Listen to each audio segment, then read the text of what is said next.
जुड़े हुए हैं विश्व शांति दर्शन चैनल से, जिसकी संकल्पना की है काशी विश्वनाथ कॉरिडोर को नॉलेज कॉरिडोर का दर्जा देने वाले विश्वधर्मी प्रोफेसर डॉक्टर विश्वनाथ कराड़ जी ने। आप देख रहे हैं वीडियोस एक्सीडेंटल डिस्कवरीज के, मतलब वही जा रहे थे जापान और पहुंच गए चीन। आज भी सौम्या उपाध्याय इस एपिसोड में मेरे साथ नहीं है, उसके एग्जाम जो चल रहे हैं। विज्ञान में एक आकस्मिक खोज अक्सर आकस्मिक होती है।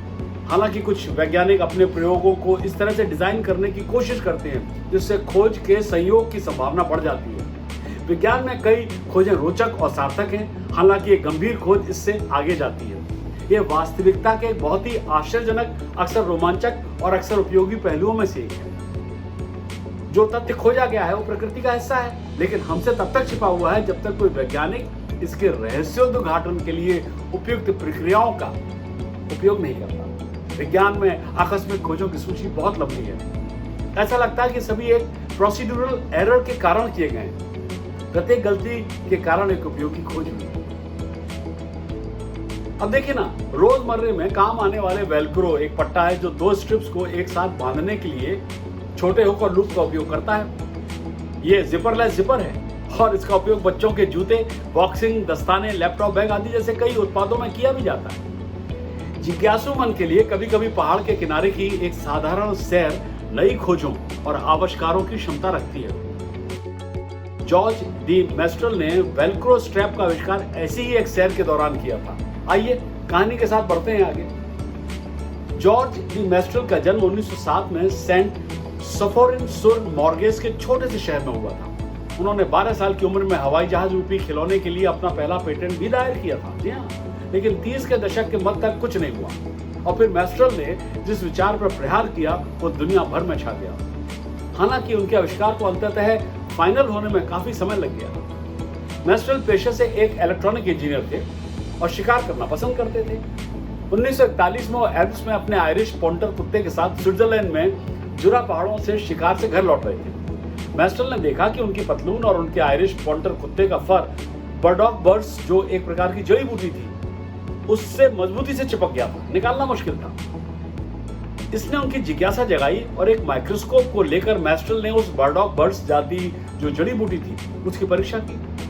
उन्होंने देखा कि अंडाकार बर्ड्स बहुत से हुक जैसे कांटों से ढका हुआ था, जैसे किसी राक्षस के मुंह में ढेर सारे नुकीले दांत हों। इन्हीं दांतों या हुक से बर्डॉग बर्ड्स कपड़े के रेशे, जानवरों के फर या मानव बाल से चिपक जाता था। ये एक प्राकृतिक हुक और लूप फास्टनर था। मेस्ट्रल को इससे कई संभावनाएं दिखाई दी और इस नेचुरल हुक और लूप फास्टनर को मानव उपयोग में किस तरह लाया जा सकता है, इस बारे में उसने सोचना भी शुरू कर दिया। मेस्ट्रल ने बर्ड्स जो जड़ी बूटी था उसमें हुक देखे थे। उस आइडिया को लेकर उसने उन्हें कपड़े के साधारण फंदे से जोड़ा, लेकिन कपड़ा बहुत नरम था और आसानी से घिस गया। तब उन्होंने एक विकल्प के बारे में सोचना शुरू किया और सबसे मजबूत सिंथेटिक फाइबर नायलॉन का उपयोग करने का फैसला किया। सौभाग्य से नायलॉन एक अच्छा विकल्प साबित हुआ। उन्होंने पाया कि गर्म इंफ्रारेड लाइट के साथ नायलॉन सिलाई करने से उन्हें एक सही हुक मिल जाता है। अगली चुनौती थी लूप साइड बनाने की। मेस्ट्रल नायलॉन लूप बुनाई और लूप वाली साइड बनाने के लिए इसे गर्म करने की विधि के साथ आया, क्योंकि नायलॉन गर्म होने पर अपना आकार बनाए रखता है। मेस्ट्रल को बुनाई की प्रक्रिया को मशीनीकृत करने में 8 साल लग गए और बुने हुए छोरों को ट्रिम करने के लिए करघा बनाने में 1 साल लग गया। उनके उत्पाद का आविष्कार करने की पूरी प्रक्रिया में 10 साल लग गए। उन्होंने 1955 में अपने आविष्कार के लिए आवेदन किया और पेटेंट प्राप्त किया और अपनी परियोजना पर काम करने के लिए उन्हें $1.5 लाख का ऋण मिला और 1955 में पेटेंट प्रदान हुआ। जॉर्ज डी मेस्ट्रल को एक यादगार ब्रांड नाम की जरूरत थी और इस तरह वेलक्रो ट्रेडमार्क बन गया। उनके वेलक्रो की सफलता ने उनके लिए विभिन्न देशों में मार्केटिंग करने का फैसला किया। फिर भी मेस्ट्रल का ये फास्टनर सिस्टम जो बटन और जिप का विकल्प था, 60 के दशक की शुरुआत में बाजार में आने पर तुरंत हिट नहीं हुआ था।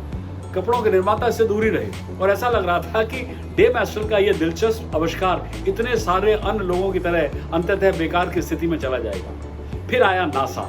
जी हाँ, उसे जीरो ग्रेविटी में स्पेसशिप के अंदर वस्तुओं को फ्लोट करते समय दीवारों से जोड़े रखने के तरीके की तलाश थी। नासा ने वेलक्रो ब्रांड फास्टनर प्रणाली की मांग की और अचानक डे मेस्ट्रल का आविष्कार सबकी जुबान पर था। कोई विषमता नहीं थी, वो था अंतरिक्ष का युग। धीरे धीरे वेलक्रो 60 के दशक के मध्य में कपड़ों में दिखना शुरू हुआ, जिसमें उच्च फैशन भी शामिल था। फ्रांसीसी फैशन लेजेंड पियरे कार्डन वेल्क्रो के मुरीद हो गए और डे मैस्टल का आविष्कार आधिकारिक तौर पर हिट था। मैस्टल ने अपने आविष्कार के पेटेंट को अपडेट करने की कोशिश की, लेकिन 1978 में उसका पेटेंट समाप्त हो गया था। इसके कारण चीन, ताइवान और दक्षिण कोरिया से बाजार में सस्ती और घटिया वेल्क्रो की प्रतियों की बाढ़ आ गई। मैस्टल का हुक एंड लूप का आविष्कार बायोनिक का एक अच्छा उदाहरण है, जहां मनुष्य प्रकृति से प्रत्यक्ष प्रेरणा लेता है या उसकी नकल करने की कोशिश करता है। वेल्क्रो खोलने पर एक अजीब सी फटने की आवाज करता है, जो जेब कतरों के लिए खतरा साबित हो जाती है। एक बार वेल्क्रो पट्टियों वाले जूतों का आविष्कार होने के बाद इसने हमें शू लेसेस बांधने के थकाऊ काम से भी छुटकारा दिला दिया। हाँ, ये अलग बात है कि उसके हुक में धूल, बाल, फर ये सब जमा हो जाते हैं, जिन्हें हटाना मुश्किल होता है। आधुनिक वेल्क्रो कंपनियां जनता को याद दिलाती हैं कि वेल्क्रो एक वास्तविक उत्पाद नहीं बल्कि एक कंपनी का नाम है, जो हुक एंड लूप फास्टनर से कहीं अधिक था। वेल्क्रो कंपनियां डी मैस्टल के नक्शे कदम पर चलना जारी रखती हैं, प्राकृतिक दुनिया से प्रेरणा लेती हैं और इसे औद्योगिक उपयोगों के लिए लागू करती हैं, चाहे वो गेकोफिट हो या शार्क थी। डी मैस्टल का निधन 1990 में कमयुगनी में हुआ, वही स्विस गांव जहां उन्हें सफलता मिली थी। उन्होंने बहुत पहले अपनी रचना के अधिकार वेल्क्रो कंपनियों को बेच दिए थे और अन्य आविष्कारों पर काम करना जारी रखा था, जिसमें एक बहुत ही सफल था एस्पेरागस पीलर। लेकिन डी मैस्टल को हमेशा वेल्क्रो कंपनियों के हुक एंड लूप फास्टनरों से जोड़ा जाएगा, जो उनके पैंट पर झुंझलाहट के रूप में शुरू हुआ और फिर फाइनली उसे चंद्रमा तक पहुंचा दिया। तो इसी जानकारी के साथ वेल्क्रो की इस आकस्मिक खोज को यहीं देते हैं विराम। अगली बार फिर प्रस्तुत होगी ऐसी ही कोई अद्भुत और आकस्मिक खोज की कहानी। देखते रहिए, साझा कीजिए विश्वशांति दर्शन।